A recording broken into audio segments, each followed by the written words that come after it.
Imaginez vivre dans un pays où les anciennes traditions et des règles particulières influencent tous les aspects de la vie quotidienne. Un endroit où il existe des marchés spéciaux destinés aux femmes divorcées à la recherche de nouveaux partenaires, où les jeunes filles sont encouragées à prendre du poids pour plaire à leurs futurs conjoints, et où, de manière fascinante, une communauté abrite des personnes nées aveugles. Ce pays mystérieux et fascinant n'est autre que la Mauritanie. Dans cette exploration, nous découvrirons le quotidien de ce pays unique et mettrons en lumière des faits étonnants qui ne manqueront pas de vous surprendre. Préparez-vous à dévoiler des vérités cachées et à vous émerveiller devant ce que vous allez apprendre sur ce lieu singulier où le passé et le présent se mêlent de manière unique. Avant de commencer la vidéo, laissez un like et abonnez-vous à la chaîne. Cela m'encourage à continuer de vous apporter plus de contenu. La Mauritanie, un pays vaste et majoritairement désertique. Située en Afrique de l'Ouest, la Mauritanie s'étend sur environ 1 030 000 km², ce qui en fait le 29e plus grand pays au monde. Son territoire est principalement composé de zones désertiques et semi-désertiques représentant plus de 90% de sa superficie, incluant des portions de l'immense désert du Sahara. Malgré son étendue impressionnante, la population est concentrée dans quelques régions, principalement au sud, où les conditions climatiques sont un peu moins extrêmes. Ce contraste entre vastitude géographique et densité de population restreinte reflète les défis environnementaux auxquels le pays est confronté. En raison de la sécheresse extrême des sols, l'agriculture est quasiment impossible en Mauritanie. La population dépend principalement de l'élevage pour sa subsistance. Les repas sont souvent composés de viande, de dattes et d'arachides, tandis que le bétail fournit du lait, de la laine et d'autres ressources essentielles pour survivre dans un environnement désertique. Le littoral atlantique permet également à la pêche de jouer un rôle vital dans l'économie locale. Cependant, la vie reste difficile, avec une espérance de vie moyenne d'environ 46 ans, en grande partie à cause du manque de ressources et des conditions de vie rigoureuses. L'un des aspects les plus fascinants de la culture mauritanienne est l'existence de marchés dédiés aux femmes divorcées. Ces marchés ne se limitent donc pas à un simple espace commercial, mais sont également des événements sociaux où les femmes ayant mis fin à leur mariage viennent à la recherche de nouveaux partenaires. Dans une société où le divorce est relativement fréquent et socialement accepté, ces marchés offrent une seconde chance aux femmes de retrouver une vie conjugale. Cette tradition reflète des aspects profonds de la culture locale où les relations humaines et les échanges économiques s'entrelacent. Outre leur rôle matrimonial, ces marchés permettent aux femmes divorcées de vendre divers produits tels que des vêtements, de l'artisanat, des denrées alimentaires et des épices. Cela leur donne non seulement une source de revenus après une séparation, mais également un espace pour reconstruire leur vie et renforcer leur autonomie. Ces événements deviennent ainsi des plateformes pour l'empowerment des femmes, leur permettant de réintégrer la société avec un nouveau souffle de liberté et d'indépendance.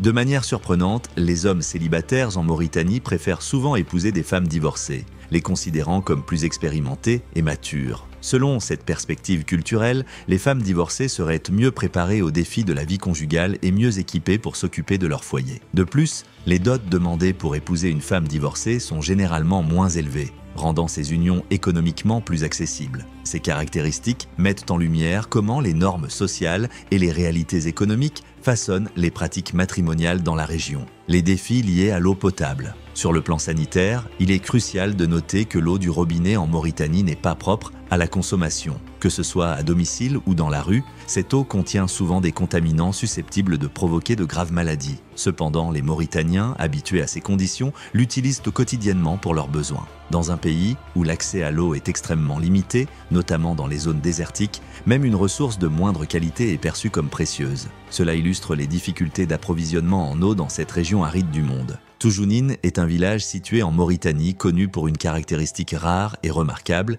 tous ses habitants souffrent de déficience visuelle. Cette condition, attribuée à une maladie oculaire rare, est un phénomène fascinant qui aurait affecté cette communauté depuis environ 10 générations. Le village se trouve dans le nord du pays, une région confrontée à des défis climatiques et socio-économiques considérables, rendant la vie de ses habitants encore plus complexe et exigeante. Malgré ces difficultés, la communauté continue de s'adapter à son environnement unique. Pour les habitants de Toujounin, la cécité n'est pas perçue comme une malédiction, mais comme une manifestation de la volonté divine. Ils considèrent cette condition comme une partie intégrante de leur destin et de leur identité. Cette perspective spirituelle et culturelle influence profondément leur manière d'aborder la vie quotidienne et de répondre à leurs besoins spécifiques. La cécité est intimement liée à leurs traditions et croyances, illustrant une vision du monde où les épreuves et les souffrances sont acceptées comme faisant partie du grand plan de Dieu. Une curiosité choquante concernant la Mauritanie et la pratique de la danse du ventre comme rite de passage pour les adolescentes. Dans certaines communautés, ces danses sont utilisées pour évaluer la beauté et la santé des jeunes femmes. Dans des cas extrêmes, les jeunes filles subissent une forte pression sociale pour prendre du poids afin de correspondre aux standards esthétiques traditionnels. Cette pratique, profondément ancrée dans la culture locale, soulève des questions sur les normes de beauté et la santé des jeunes femmes, tout en mettant en lumière des contrastes culturels marqués par rapport aux normes occidentales. Contrairement au Maroc voisin qui attire de nombreux touristes,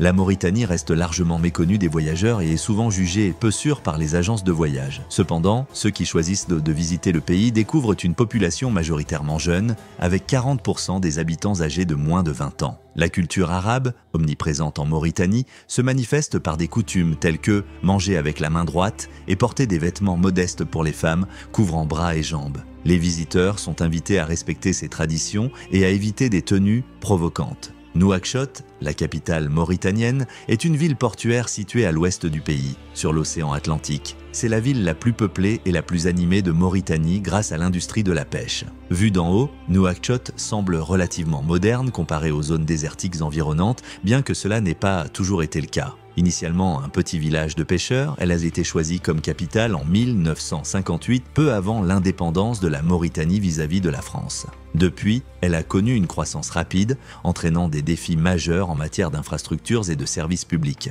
Aujourd'hui, Nouakchott abrite environ 1 million d'habitants. Dans les zones rurales, les routes goudronnées sont presque inexistantes et la majorité des déplacements se fait en charrette tirée par des ânes plutôt qu'en véhicules motorisés. La Mauritanie est confrontée à de nombreuses difficultés socio-économiques, avec une grande partie de la population vivant dans des conditions de pauvreté extrême. L'économie du pays repose fortement sur l'exportation de ressources naturelles telles que le fer et le cuivre, mais les richesses générées par ces industries n'améliorent que peu les conditions de vie de la majorité des citoyens. L'infrastructure insuffisante, l'accès limité à l'éducation et aux soins de santé, ainsi que le manque d'eau potable aggravent encore les difficultés de la population, en particulier dans les zones rurales où les sécheresses récurrentes rendent les opportunités économiques encore plus rares. Le gouvernement de la Mauritanie fonctionne sous un système républicain, mais il fait face à des défis importants liés à la corruption et à la transparence administrative. Bien que des efforts aient été faits pour consolider la démocratie depuis son indépendance de la France en 1960, les allégations de corruption sont fréquentes,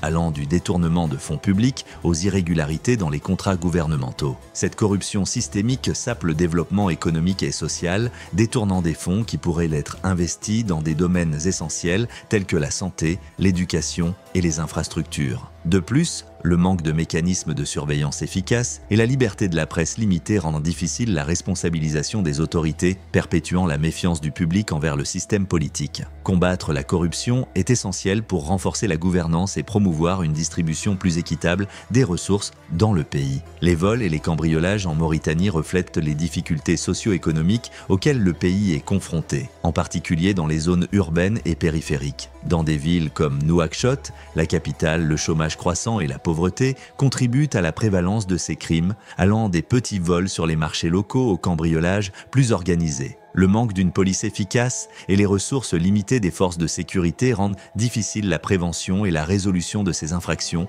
augmentant le sentiment d'insécurité parmi les résidents. De plus, les inégalités économiques marquées créent un environnement où l'activité criminelle est souvent perçue comme un moyen de survie pour les plus vulnérables. Améliorer les conditions de vie, investir dans la sécurité publique et promouvoir des programmes sociaux sont des étapes essentielles pour réduire ces taux et renforcer la sécurité dans tout le pays. La monnaie officielle de la Mauritanie est l'Ouguiya, MRO, qui joue un rôle clé dans l'économie du pays. Cependant, en raison des contraintes économiques et de l'instabilité financière, l'Ouguiya a une valeur relativement faible par rapport aux autres devises internationales. Actuellement, le taux de change est d'environ 1 euro pour 41 Ouguiya, bien que ce chiffre varie avec les fluctuations du marché. La dévaluation de l'Ouguiya reflète les défis économiques de la Mauritanie, notamment sa dépendance aux exportations de matières premières et son manque de diversification économique. Le drapeau de la Mauritanie présente des similarités avec celui des Maldives, tous deux arborant des couleurs rouges et vertes. Le vert symbolise l'islam, la religion dominante du pays.